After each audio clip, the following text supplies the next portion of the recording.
Hello, and welcome to the FSU and ASUE podcast, where we spotlight innovation, resilience, and entrepreneurship across borders.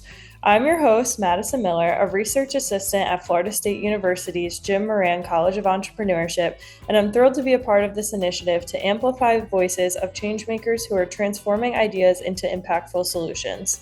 This podcast is made possible through the grant Promoting STEM and Social Entrepreneurship through Armenian and Armenian Higher Education Collaboration from the United States Department of State. I also would like to highlight that the opinions, findings, and conclusions stated herein are those of our guests and do not necessarily reflect those of the United States Department of State. Today, I'm joined by Suren Mkhitaryan, the founder and president at Code Social Entrepreneurship Hub. We'll dive into his journey, the challenges he's overcome, and the impact they're making through innovation and purpose. Suren, thank you so much for joining us today. Yes, thank you, dear Madison. Thank you a lot for inviting. It's a big pleasure and honor for me. Awesome. We're honored to have you. First, I was wondering if you could tell me a little bit about yourself and your background. Yeah, perfect. Actually, I also love the event and the idea of this, and of course, it will be much beneficial. And I also remember myself as student, and when I was much younger, we didn't have that much opportunities like this, so I think it's like very valuable thing. And also another interesting point is that I'm also an alumni from Armenian State University of Economics. So I was also studying in the university. So yeah, it's a big pleasure to meet also other students from the university. For me, it was really challenging because when I was younger, I loved business field, but the status quo, how it was in like the rules, the approaches in the business field, it was not totally for myself because I loved the profit, I loved the innovation, the entrepreneurship part, taking initiative, but still I was lacking the social impact part. And also, it's interesting fact that when I was in the first year in my studies, I was like very average student. But from the second year in the university, I became one of the best students, let's say, in the whole university. And it was somehow like a journey of a meaning for me because I didn't know exactly what I want to do. I couldn't find me in current fields, like in business field. Then I jumped into the, like, let's say, to international organization, to NGOs, to some financial investment companies. I also worked in a state organization, but I couldn't find myself in neither places because wherever I was, I wanted to make some change. But of course, it's somehow difficult. There are some environments that are, let's say, supporting and promoting this, that you can make some innovation, you can be creative, you can make some changes. But other than that, there are many environments that are limiting or even punishing you when you are trying to do something new or trying to, let's say, go against the status quo. And that's why in general I love entrepreneurship, because here real entrepreneurs, they are driven by the change, they have some ideas and they want to do this, and then you are creating some environment just for yourself.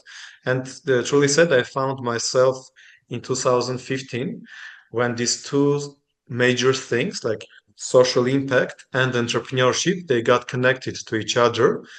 And then I got to know like about this field, which is called social entrepreneurship. And I found myself there because you are using both, like you're taking the initiative, the business part, you're earning money, making profit. But by doing this, you are also having a lot of impact. And in 2015, actually, we started one of the first programs in Armenia on this topic, and we started to have much impact on building this ecosystem. And for example, we created also one of the first social enterprises in Armenia in our project. So there were 10 social enterprises. Like, for example, one is called Mountain Goods in Vartenik village. Basically, they have more than 100 families that are working with them since then. And then they are growing new type of crops, like which are generating, let's say, 5 to 10 times more profit for them. And then the social enterprise is collecting everything and then reselling to big supermarkets, to big restaurants, etc. So I mean by this, it is having impact directly on 100 families that they are earning 10 times more, let's say. And then, of course, their quality of living and the places that they study, the traveling, the cultural experiences, of course, they are having much more.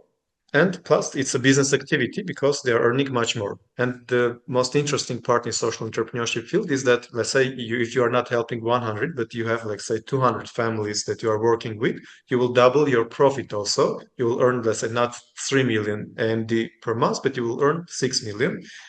And so this is like the best part of social entrepreneurship field. So, I mean, for me, I found myself there, but at the moment, it's not the only company that I run with this Code Social Entrepreneurship Hub, though it is an NGO which also has some business services. We're running a lot of training courses, and actually, we're also doing a project with schools at the moment that we're trying to bring the social entrepreneurship education in schools and then also to vets. And then we also want to bring to universities like much more systemized, let's say, education approach. But also we work with a lot of young people. We are doing incubation. We are funding these social enterprises and social entrepreneurs. So this is one of the biggest parts for me. But besides this, I also am involved in other companies. For example, one company is UI UX design and software development company, and there we are working mostly with startups, and we are designing and also developing the softwares, the applications, the web platforms, and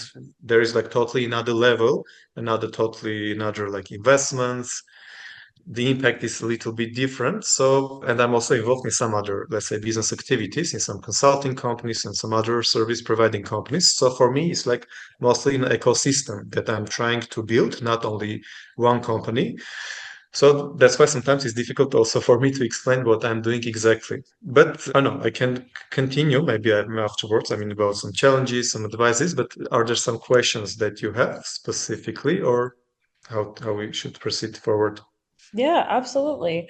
So it seems like you're balancing a lot of different roles and different startups. How are you able to manage all of those things and continue to help others? Yes, thanks for the question. That actually it's a really very great question because most of the time when we are thinking about entrepreneurship, we think that okay, there is one entrepreneur, one leader, and then he's leading or she is leading like everything.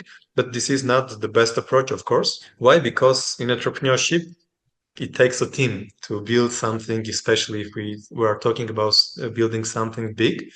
And this is one of the most important points that many entrepreneurs are not paying too much attention to. Because, like when we're talking about enterprise, we need a lot of activities and a lot of set of competencies that we need as an entrepreneur. Like, for example, building the product, then marketing and selling this product, working with a team, I don't know, doing the accounting and finances. So I mean, there's a lot of things that only one person cannot do everything. In the beginning stages, maybe when we are very small, we are doing almost everything. But if we are talking about scaling up or we are talking about becoming bigger, of course, we need team members who will cover the other competencies that we need. Some person will do the marketing, some person will work on the products and services, some person will work on the financial management and possibly also taking some investments, for example, etc., etc. So I mean, the team is really important. The same case is with me because in each company, for example, if we are talking about Code Hub, of course there is team member and there are also some partners that have different roles. One is thinking very strategically. Another person is like very like operation based, like day to day working with others. And then I am here like mostly trying to work with different partners and then to have this system development approach to create the system that it functions, let's say. But mostly I'm working with partners, designing new projects, etc., etc. So I mean, then there is one team. In other company, in UI UX design and software development, because for example, my background is mostly business development and entrepreneurship. So I'm responsible mostly for these parts. But then my other partners, one is responsible for the design part, another person is responsible for the development part, like he's the CTO, and then we have other team members like for the business development, designers, developers, project managers who are, of course, running all the other activities. So, I mean, it really needs a team because, yeah, alone I could not do this everything and it needs a team. And it's hard sometimes to find really good team members or partners. And many companies actually suffer by this. And many companies, even they are getting close, they are not sustaining or they are not functioning just because of the team component. And there are even some researches that they show that even 65% of companies fail because the team is not right, or the partners could not negotiate between them. So I mean, this is one of the most important things that I would like to say. Yeah, absolutely. So if somebody wants to join your company or your team, what are some qualities that you think contribute to that overall teamwork and cohesiveness of the company? Yeah, it's also a very great question because there are two major things. I mean, for me that I look at. One, of course, is the professional part, like professional background, what the person actually can do, how good they are at their work. So I mean, this is one of the, of course, most important parts. But also the second part is mostly about qualities and values and the motivation and vision. So I mean, mostly these kind of soft skills like life vision, etc. And they both go together in a sense that, for example, for me, if we talk about the second part, I really love when the person has some sort of, let's say, like this taking initiative character, that they can take leadership, they can take initiative, they can do some risks, they can take responsibility. I mean, this part is really important for me because my approach is not like very traditional, like management style, that you are going to micromanagement and telling all the time what to do, etc. I really love to work with them as visionaries, as leaders. So this is our like main approach, and then giving them some kind of freedom to do what they need to do. So they know, like, okay, where we are heading to, what is the vision, but day to day. So they are taking the responsibility and taking the risks in the like what they can do for themselves. Of course, if I can support, if I can give some advices from the experience to connect with somebody or to go and sit next to them and to do the same what they are doing, even if it's some technical work. I myself, I'm doing this, but I really love that person is responsible, has some freedom and knows how to manage this freedom. So this is one of the most important parts. And it's really sad, even there are many companies that are putting more attention to this rather than only to professional capacities, because even if person is responsible, has vision, is really motivated, but he's not, let's say, too professional as some other person who is not too motivated, let's say.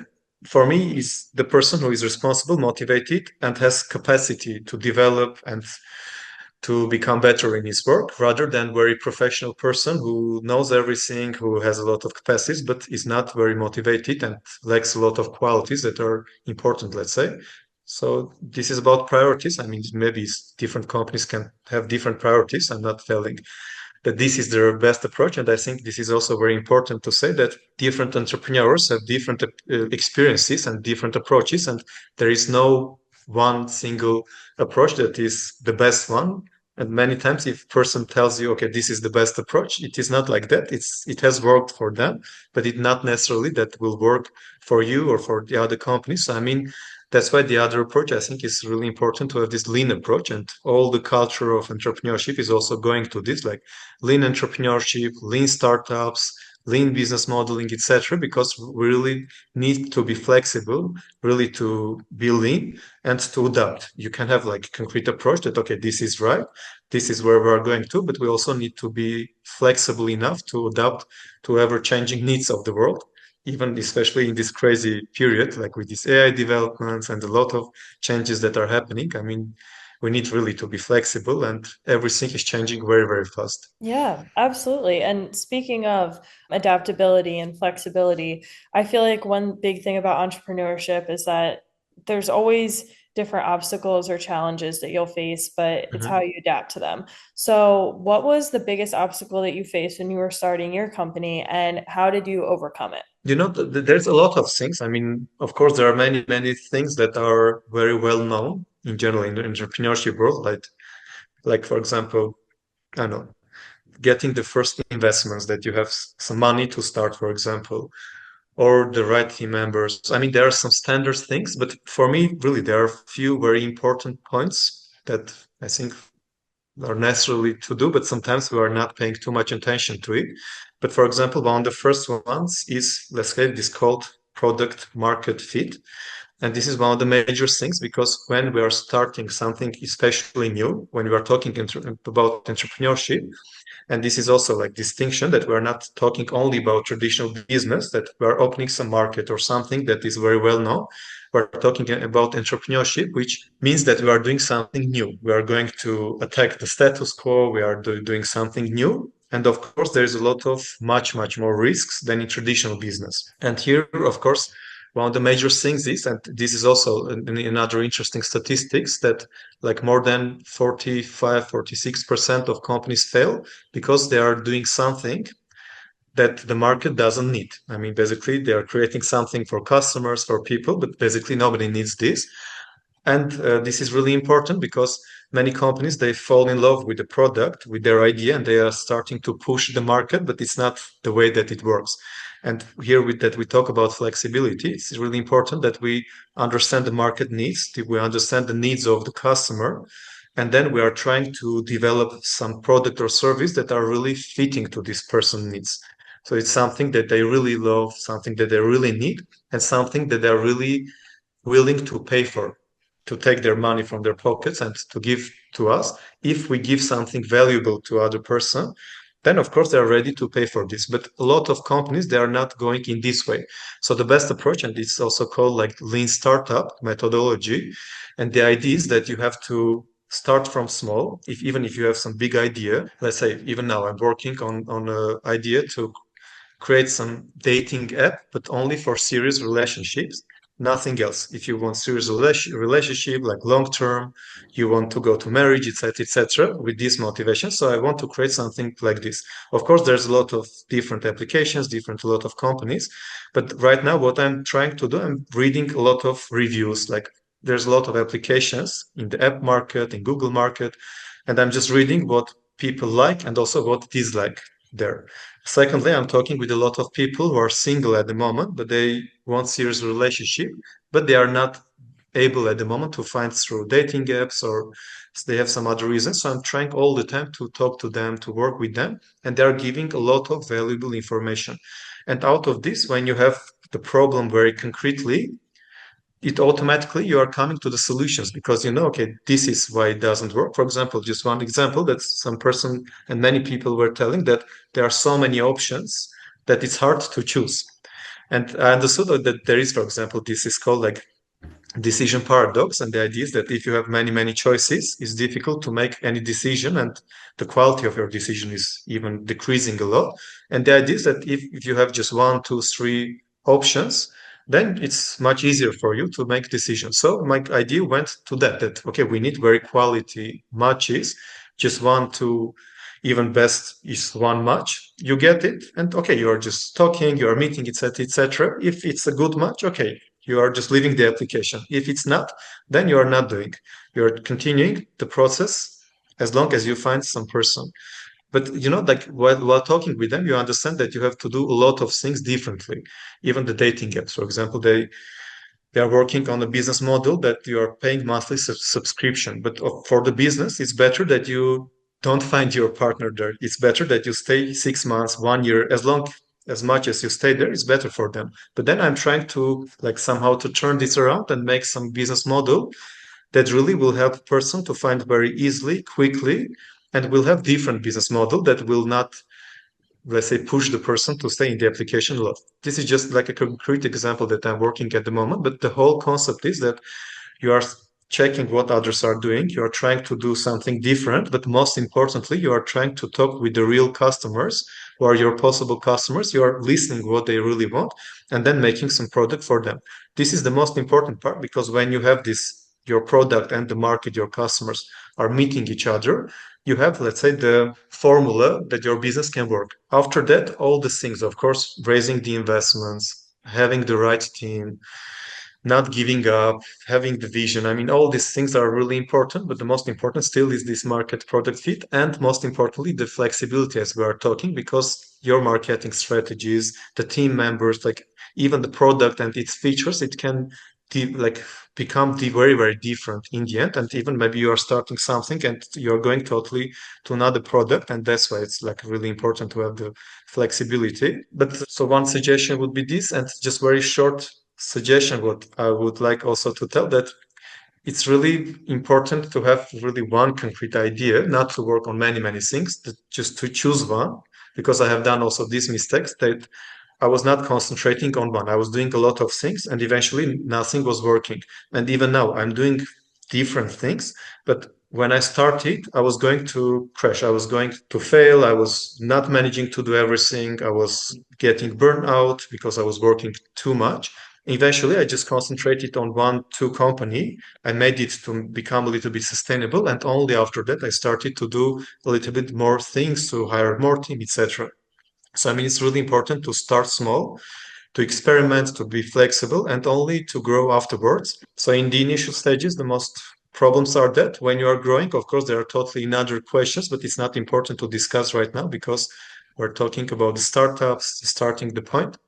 But still, if you have the team, you have the good idea, even you don't need so much finances. At the moment, I'm doing with zero, let's say, investment, like the startup, just by, for example, offering some percent from the company to some partners, to some team members, or I know, okay, we need this, we need to design something. Okay, I'm asking some friend who has, like, who can do design. Either they are doing it free of charge, or if it's a big work, I'm telling, okay, you will receive, let's say, 3% from the company. Or somebody is doing some bigger work, I'm telling, okay, you can receive this percent from the company. And in this way, you are somehow creating a team who are motivated, who wants to that your company succeeds, and you don't pay any money to nobody. So I mean, finances, many people will tell that, finances is the most important, but I want to challenge this thing that finances is the most important, because it's not.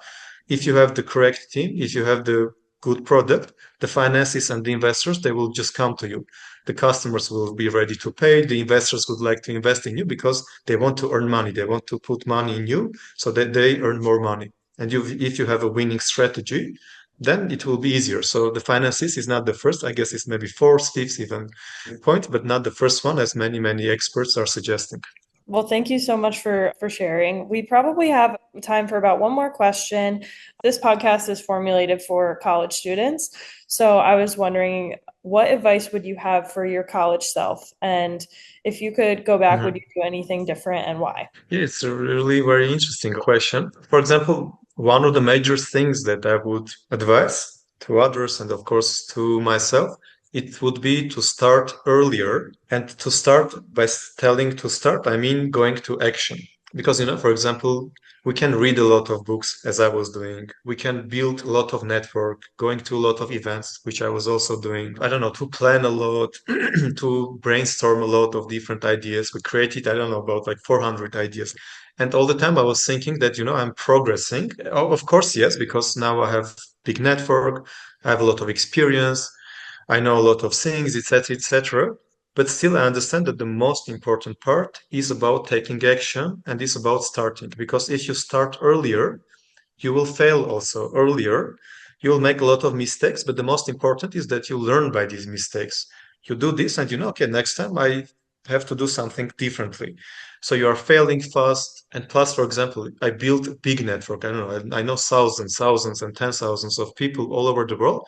But the problem is that I'm not using them. I'm not using even, I don't know, like 0.00%, like very small percent, even I'm not using of these capacities. Because even if you have big network, you don't need everybody. You just need one, two, three persons who can invest in you, who can become your partner. And if you find that, you can already start. You don't need 1,000 person. You just need one, two person who are really helping you rather than 1,000 person that are not really doing anything for you.